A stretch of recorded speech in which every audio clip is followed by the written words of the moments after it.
Hi guys, thanks for stopping by. Today I'm sharing with you how to mirror in your Cricut design space. So the first thing you're going to want to do is insert your image into Cricut design space. Then on the top right corner you're going to click make it.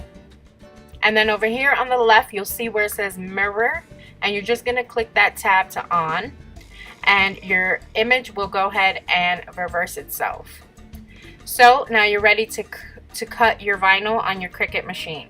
I'm using these glass cutting boards from the Dollar Tree, and if anyone's interested in purchasing these cutting boards, they will be on my Etsy shop and the link will be provided in the description bar.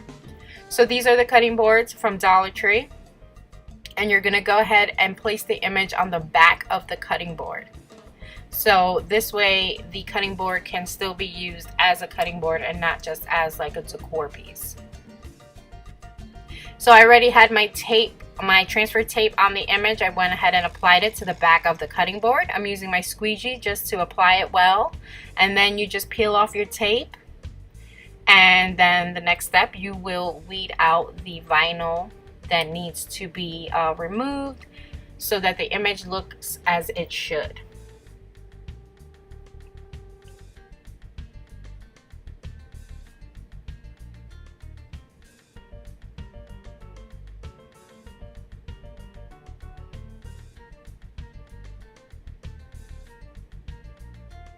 So here's the cutting board. I think it looks so cute, and here's a couple more that I made. Again, if you guys are interested in purchasing these cutting boards, they'll be on my Etsy shop and the link is provided in the description bar. Thanks for watching guys, and I'll see you guys really soon in the next DIY.